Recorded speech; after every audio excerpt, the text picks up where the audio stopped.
ઓમ નમઃ શિવાય. હર્ષ પાર્ટ 5. માં તારા દિલમાં વાત દુનિયાને ભલે ખબર ન હોય, પણ મને તારા ઉપાસકને ખબર ન હોય તે કેમ બને? નહીં તો પછી હું તારો ઉપાસક શેનો? સરસ્વતી વિષ્ણુ પત્ની છે અને તે મુજબ તેની સાથે વર્તન રાખવું જોઈએ એમ મેં લખ્યું. એમાં મારી ભૂલ શી? દીકરો હોય તો આવો હોવો જોઈએ. સરસ્વતીએ એને આલિંગન આપ્યું, કાવ્ય ઉપાડી માથે મૂક્યું. સરસ્વતીને ભગવાન જોડે બાંધવામાં પણ સુંદર ભાવના છે અને સરસ્વતીને તે માન્ય હોવાથી જ તે કાવ્ય માથે લીધું છે. આજે સરસ્વતીની ઉપાસના કરવાવાળા કેટલા? યુનિવર્સિટીમાં ભોગ પ્રધાન શિક્ષણ અપાય છે, વિદ્યા સ્વાર્થ માટે વપરાય છે. આવા શુદ્ર અને હલકા હેતુ માટે જ્યાં વિદ્યા વપરાતી હોય ત્યાં જીવન વિકાસ ક્યાંથી સંભવી શકે? આટલું ભણતર હોવા છતાં જીવનમાં સમાધાન નથી, સ્વાસ્થ્ય નથી, શાંતિ નથી, આનંદ નથી, વિકાસ નથી, કારણ કે સરસ્વતી વિષ્ણુ પત્નીની પોતાની બા સમજીને ઉપાસના થતી નથી. તે તો મારી ભોગદાસી છે. આ શુદ્ર વૃત્તિથી વિદ્યા મેળવવા પ્રયત્ન થાય છે. તેથી સરસ્વતી ભગવાન જોડે જોડાઈ જાય ત્યારે વિકાસ થાય. વિદ્યાની સાથે સાથે ભગવદ વિચારો ન હોય તો કલ્યાણ અને વિકાસની વાત ન ભૂતો ન ભવિષ્યતિ જેવી થઈ જાય છે. તેથી સાચી વિદ્યાની ઉપાસના એ જ કે જ્યાં ભગવાન જોડે બંધાયેલી વિદ્યાને પોતાના જીવનમાં અને બીજાના જીવનમાં પણ લઈ જવાનો નિસ્વાર્થ પ્રયત્ન થતો હોય. સરસ્વતીએ પોતાની મંજૂરી આપતા તે કાવ્ય માથે ઉપાડ્યું. ધન્ય છે એ હર્ષને કે જે ખુદ સરસ્વતી સાથે પડકાર કરવાની હિંમત ધરાવે છે અને સરસ્વતીને તેની ભૂલ દેખાડવાની હિંમત ધરાવે છે. કેટલા દુઃખની વાત છે કે જે દેશમાં આવા નર રત્નો પાક્યા તે જ દેશના પંડિતો આજે લાચાર દ્રષ્ટિથી, બુભુક્ષિત દ્રષ્ટિથી પરદેશ સામે મીટ માંડી બેઠા છે.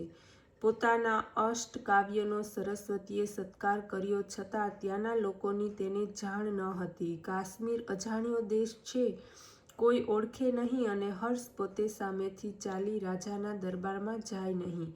આ સ્થિતિમાં શાંતિથી નદી કિનારે ચિંતામણીનો જપ કરતો તે બેઠો હતો. એટલામાં ત્યાં બે કાશ્મીરી સ્ત્રીઓ ઝઘડવા લાગી.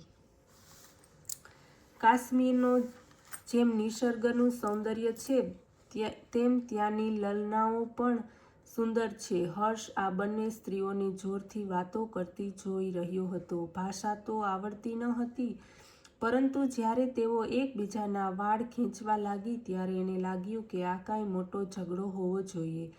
અપરિચિત ભાષા હોવાથી કાંઈ ખબર પડે નહીં, તેથી વચ્ચે પડીને ઝઘડો પણ કેમ પતાવવો?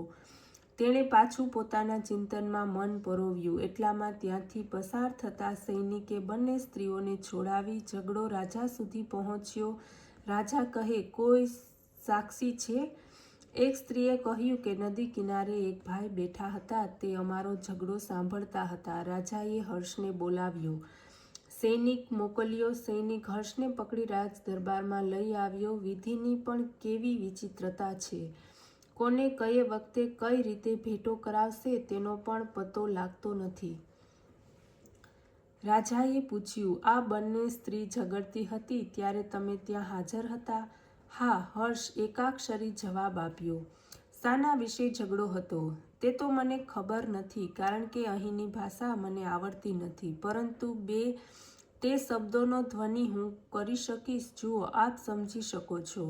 અને એણે શબ્દ બનેલી ઘટનાનો શબ્દાર્થ ખબર પડતી ન હોવા છતાં તેનો ધ્વનિ કાઢી દેખાડ્યો. રાજા તેનો અર્થ સમજ્યો. રાજાએ ન્યાય આપ્યો, પણ આખા દરબારમાં મોટું આશ્ચર્યનું મોજું ફરી વળ્યું. એક પરદેશી અર્થ સમજ્યા વગર, ભાષા આવડ્યા વગર ધ્વનિ પકડી યાદ રાખી શકે?